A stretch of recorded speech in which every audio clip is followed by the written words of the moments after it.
estamos iniciando a nossa aula número 233.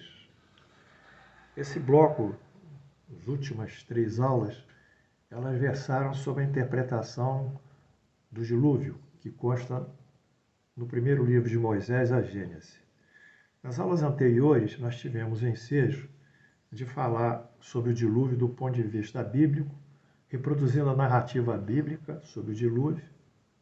Na aula subsequente, nós mostramos a interpretação geológica do dilúvio, no sentido também de mostrar que as erupções, as movimentações geológicas das placas tectônicas, do solo, a erupção de vulcões e a subida, a ascensão de cadeias de montanhas, como a do Cáucaso, na Europa Ocidental, levaram a uma movimentação subsequente de águas das estepes russas, de diversas regiões russas, que na época pré-diluviana era o grande oceano, e essas águas então foram movimentadas e levadas para o norte, onde está a Babilônia, onde está justamente a região do dilúvio, onde é a Mesopotâmia. Então, naquela região da Mesopotâmia, as águas inundaram a Mesopotâmia, ali que se deu o evento do dilúvio, entre os rios Tigres e Eufrates, e naquela região que hoje é o Iraque. De toda forma, isso foi tomado como se fossem chuvas, mas também nós vimos que os cálculos hidrológicos da queda das chuvas, etc., pluviométricos, não justificaram que o mundo pudesse, em 40 dias, ser todo coberto por água. Não há condição de chuva suficiente para tal. Então, a interpretação geológica do dilúvio ficou com uma movimentação, erupção vulcânicas, né, e movimentação tipo de terremotos e eventualmente maremotos, que trouxeram essa água e inundaram a Mesopotâmia. Foi essa a interpretação que é factual e é científica e é comprovada pelos estudos geológicos, arqueológicos, hidrológicos e etc. É comprovada pela ciência. Bem, hoje nós iremos à parte mais nobre do nosso dilúvio, em que nós vamos tocar aqui a parte que cabe ao espiritismo, que é minha grande paixão. Não é? Então, como o dilúvio ele trata a destruição de uma civilização e depois a renovação, eu vou fazer um paralelismo no final da aula com a transição planetária. Eu gostaria muito que vocês me ouvissem isso, porque a transição planetária ela pode ser compreendida através desses eventos aqui, à luz do dilúvio, à luz da ótica da filosofia espírita. Vamos lá, queridos alunos. O dilúvio e a lei divina da destruição. Diz Allan Kardec no Livro dos Espíritos. Lei de destruição. Tem uma lei, são 10 leis. Uma lei é a lei da destruição. Pergunta 728. A destruição é uma lei da natureza? Quer dizer, a destruição é uma lei da natureza? Resposta. É preciso que tudo se destrua para renascer e se regenerar, pois o que chamar de destruição é apenas a transformação que tem como objetivo a renovação e a melhoria dos seres vivos. Essa visão espírita é uma visão extremamente dialética, porque a gente acha que a destruição ela vai levar a uma curva de morte dos seres vivos que, chegando ao pico da curva, haverá uma transformação dos seres vivos, no sentido de um aperfeiçoamento dos seres vivos, no sentido de uma transformação progressista, como aqui o Espírito fala. Então, na nossa visão, não há uma interrupção, uma solução de continuidade entre a morte e a vida, entre o presente e a vida futura. Isso são visões do homem, visão do homem encarnado. Mas quem tem a visão espiritual, sobretudo os espíritos, eles acompanham essa movimentação que é um contínuo: morte, vida, renascimento, morte outra vez, vida, renascimento, destruição, transformação, melhoria das qualidades morais e intelectuais.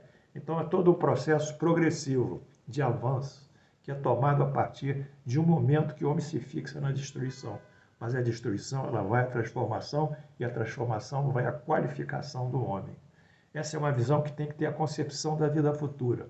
Se nós ficamos pensando só na pandemia hoje, aqui e agora, nós não entenderemos isso, só veremos o lado da destruição. Mas se nós pensarmos na concepção das vidas futuras e do futuro do homem, da reencarnação, nós vamos entender que isso aqui é um momento do homem, mas é um momento que caminha para uma melhoria do homem. Portanto, diz aqui, a visão do Espiritismo sobre a destruição, no caso de Noé, que é o nosso dilúvio, a morte de uma civilização se estende para a vida ou vidas futuras. Sendo o espírito imortal, a morte não o atinge. Atinge sim o corpo, o qual se apresentará em outras e futuras vidas. Assim, a transformação decorrente da destruição e morte se verificará em gerações futuras. É o primeiro conceito de transição planetária aqui, ó. Regenerações futuras. Não é hoje que vai haver transição. Isso é um contínuo também, igual a morte e a vida. A transição ocorreu já há séculos. Lá no professor Allan Kardec, nos anos de 1857, 100 anos de 1857, que seja 1757, o processo de transição, de regeneração planetária, ou de transição já começava. Começava, por exemplo, no início lá do racionalismo, antes ainda dessa transição, e depois com o advento do iluminismo, a filosofia da razão. Então, há um movimento constante, com uma onda que vai chegando à praia lentamente. Então, hoje, os imediatistas, os pragmatas espíritas, que dizem que estão na transição, que a coisa vai ser assim, eles não entendem que esse processo já começou há pelo menos há 200 anos atrás, e que provavelmente continuará pelo menos mais 150 anos atrás. Essa que é a visão correta da doutrina espírita. Charles Darwin, é um naturalista inglês, bem demonstrou que essas transições, essas mortes, elas são de caráter evolutivo e de caráter de progresso, no livro que ele escreveu, A Origem das Espécies. Ele foi a uma ilha no Pacífico, chamada Galápagos, e verificou que tinha havido uma erupção vulcânica muito produtiva e que essa erupção matou muitas espécies animais, inclusive muitas tartarugas. Mas uma dessas tartarugas que sobreviveu, segundo Darwin, ela tinha feito uma pequena mutação nas suas patinhas. E essa pequena mutação ajudava ela a se locomover. E como houve erupção e a lava do vulcão caiu pelas suas encostas e foi correndo pelas planícies, a tartaruga conseguiu fugir da lava e sobreviver. Então ele mostrava que as espécies que sobreviviam eram aquelas que produziam mutações, produziam transformações adaptativas e que viriam superar o quê? As condições hostis do meio ambiente. Então, as espécies mais aptas é que sobrevivem, e as que sobrevivem são que produzem transformações. Agora, fazendo isso uma analogia, nós vamos entender que as gerações futuras, que vão ser transformadas pela desencarnação dessa morte das gerações atuais, elas vão fazer transformações e maior qualificação do ponto de vista intelectual e moral, que é isso que é a grande síntese e o grande objetivo do processo da morte e da transformação, que é o aperfeiçoamento. Então, eu acho que eu estou desiludindo alguns que querem respostas e promessas sobre transição planetária, que as coisas vão acontecer assim de repente, que já tem espíritos atuando sobre aqui, grandes entidades produzindo modificações, aí vai lá para o mundo, para o misticismo, para o religiosismo, para a crendice, e acha que as coisas vão se modificar, mas elas têm um curso, que é o curso das leis divinas. Bem, feito esse primeiro conceito sobre lei da destruição e transformação, nós vamos estudar o dilúvio na concepção espírita, propriamente. E o dilúvio, como eu disse, ele tem um paralelismo com a regeneração da humanidade, a nova geração. Então, vamos ver o que o professor Kardec fala no livro A Gênese sobre a nova geração, que é um paralelismo com o dilúvio e é uma crítica que nós refutamos a esses que estão cheios de promessas, de entidades, de espíritos, de guias, falando sobre a transição planetária. vamos o que a doutrina espírita fala de fato. A Terra, no dizer dos espíritos, nunca será transformada por um cataclismo que aniquilará substancialmente uma geração, tal como se deu no dilúvio. Quer dizer, não haverá um terremoto universal, não haverá bombas atômicas, não haverá nada disso. Não é possível mais, essa fase já foi superada. A geração atual, a de hoje, desaparecerá gradativamente, e a nova que lhe sucederá do mesmo modo, sem que nada mude a ordem natural das coisas. É um processo imperceptível.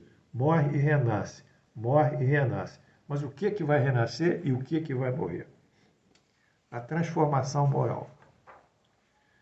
A maneira pela qual se opera a transformação é muito simples e, como se vê, ela é toda moral e se mantém respeitosa e correspondente às leis da natureza.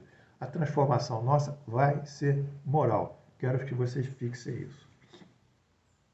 Tudo se passará exteriormente como de hábito, com uma única diferença fundamental.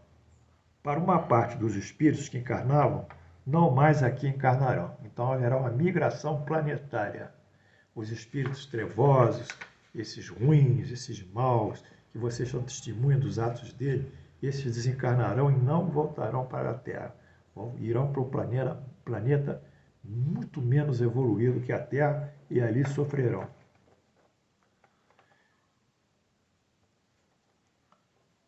Em uma criança que nasce em lugar de um espírito atrasado, inclinado ao mal, quem estará nascendo será um espírito mais avançado e inclinado ao bem, é a nova geração. Trata-se de uma nova geração de espíritos e não propriamente de geração corpórea. São os espíritos que se renovam. Então, esse é o conceito que vocês têm que ter. Primeiro conceito, que a morte é uma transformação, que a morte vai trazer novos espíritos e que esses novos espíritos são espíritos mais evoluídos, que vão encarnar como nós próprios, e, ao mesmo tempo, esses que estão obstaculando o progresso e evolução da humanidade, basicamente no seu sentido moral, serão, eu diria, degradados, exilados para planetas menos evoluídos. E ali haverá, como Jesus diz, haverá dor e ranger dos dentes. Bom, agora, essa nova geração que substitui esses espíritos trevosos, esses espíritos maus, como ela vai se comportar? Vamos ver o objetivo dessa nova geração.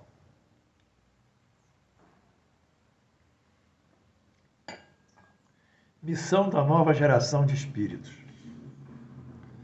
As duas gerações que se sucedem têm ideias e pontos de vista opostos, quer dizer, a que estava e a que virá.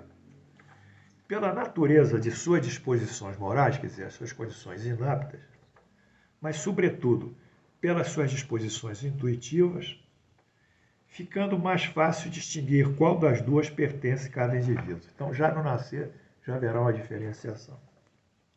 A nova geração de espíritos, devendo fundar a era do progresso moral, distingue-se por uma inteligência e uma razão, geralmente precoces, somada aos sentimentos inatos do bem e às crenças espiritualistas. É o sinal incontestável de um certo grau de adiantamento anterior.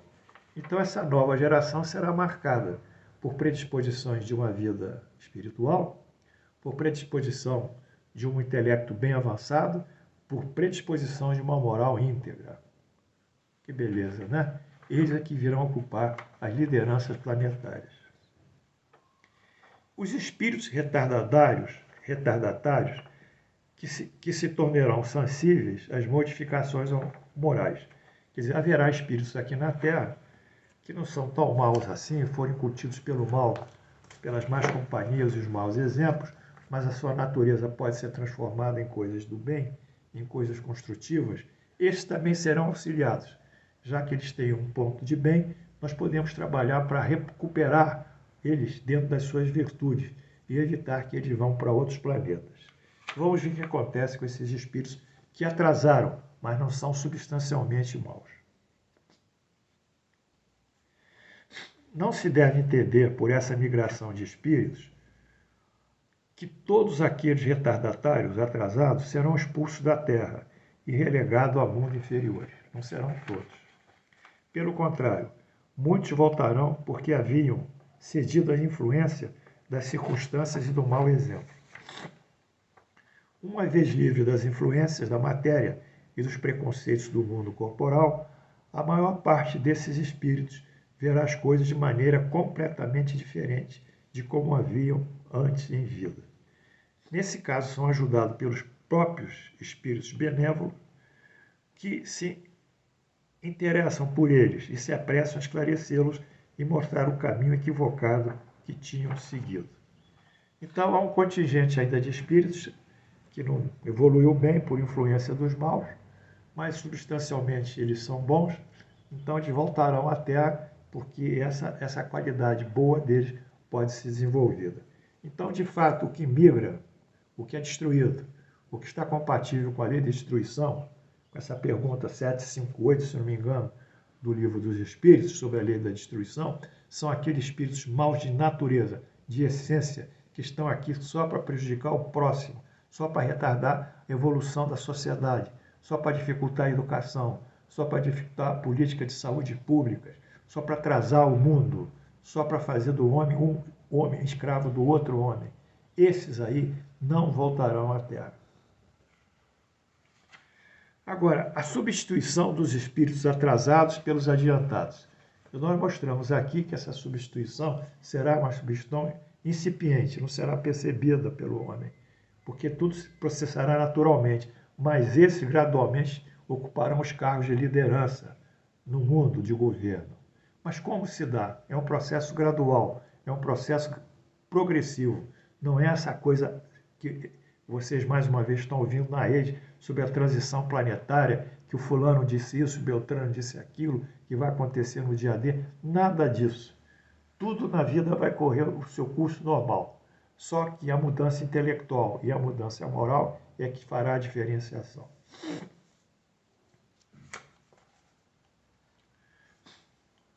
Vamos ver um exemplo aqui. Uma comparação vulgar fará melhor compreender ainda o que se passa nessa circunstância. Vamos fazer isso aqui, o professor falando.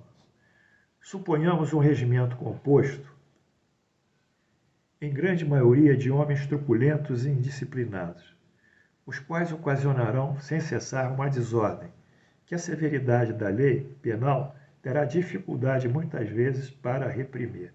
Então é um grupo de truculentos, difíceis, brutos, e que mesmo a lei penal às vezes não reprime suficientemente.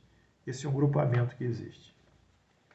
Esses homens são os mais poderosos, porque são os mais numerosos, e sustentam-se, encorajam-se e estimulam uns pelos outros. Quer dizer, esse grupamento de brutos, de grosseirões, de agressivos, de egoístas, de materialistas, é um número de indivíduos mais poderosos do que os bons e mais numerosos do que os indivíduos bons. Alguns bons não têm influência sobre eles, pois seus conselhos são desprezados e sofrem esse contato por serem ridicularizados e maltratados. Não é essa a imagem da sociedade atual, indaga o professor? Claro que é, né? Não é essa a imagem que a gente tem da política brasileira, da política do mundo, não é isso? Não são esses poucos homens que dominam o Brasil, que não deixam a gente crescer, que não querem que a gente melhore, que fazem leis para eles mesmos, se autolegislam nos seus benefícios e nas suas satisfações de ambição e poder. Esse é o mundo atual. Mas esperem, esperem. Suponhamos agora que se retirem esses homens, quer dizer, vão desencarnar, do regimento, um a um, o primeiro, o segundo, as dezenas, as centenas, sendo substituídos gradativamente por igual número de bons soldados. Então, eles vão saindo, vão reencarnando outros. Vão saindo, vão encarnando outros. Ninguém percebe. Incluindo aqueles que tenham sido expulsos, mas se transformaram. Revolta, outros espíritos também que eu faria que fossem retardatários, mas voltam a ser transformados. Depois de um tempo, será o mesmo regimento, mas transformado. A boa ordem sucederá à desordem. Assim será a humanidade regenerada, gradualizada. Allan Kardec, A Gênese, Milagres e Predições, FEAL, ano 2018 para 408 e 412. Então, temos aqui, já estamos terminando, eu fiz esse gráfico aqui, que são as qualidades e as virtudes que diferenciam a nova encarnação da encarnação atual. Aí, o processo regenerativo que vai demorar, ou transicional planetário, que vai demorar séculos. E já estamos avançando nos séculos. Então, aqui, indicadores preliminares da transformação moral. Os espíritos adiantados terão uma intuição forte e uma espiritualidade também forte e alta. Os espíritos atrasados não têm intuição forte nem espiritualidade. É o primeiro diferencial. Segundo, os espíritos adiantados têm um intelecto alto e uma moral alta. Os espíritos atrasados têm uma intelectualidade mais baixa e uma moral muito baixa. Então, essas disposições, intuições, espiritualidade, intelectualidade e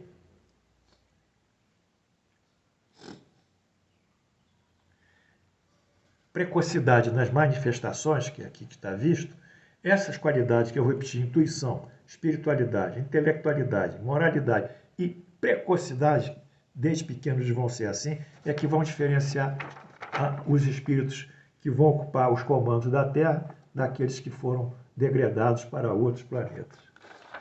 Então, nessa gradualização que eu fiz, a transformação moral chegará a esse gráfico aqui, ó. Eu coloquei nas ordenadas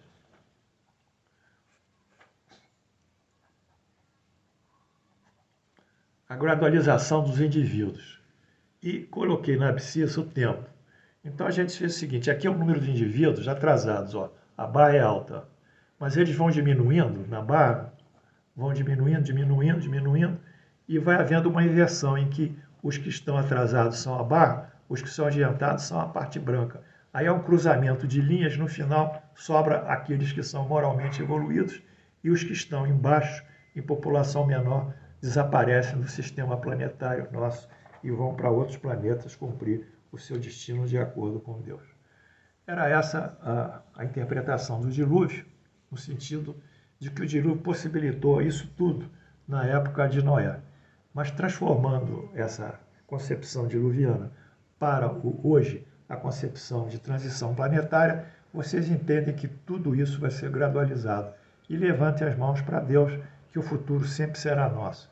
Que melhor esperança nós temos, que o futuro será dos bons, que o futuro será dos justos, que o futuro será dos íntegros, que o futuro será daqueles que gostam de estudar, aprender, fazer ciência, fazer conhecimento, que o futuro será aqueles que respeitam os direitos do próximo, que o futuro será aqueles que praticam as leis da justiça, do amor, a caridade, que futuro será esse grandioso?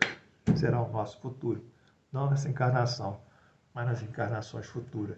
Essa é a grande promessa da doutrina espírita e a promessa dos mestres nossos, sobretudo Jesus, quando diz que vai separar os bodes das ovelhas, numa das suas parábolas, que os bodes já estão com a sua fronte marcada e as ovelhas estão com a sua fronte marcada. Sejamos ovelhas de Deus, cumpramos os seus desígnios, que o futuro será para nós sempre risonho e feliz. Que Deus nos abençoe.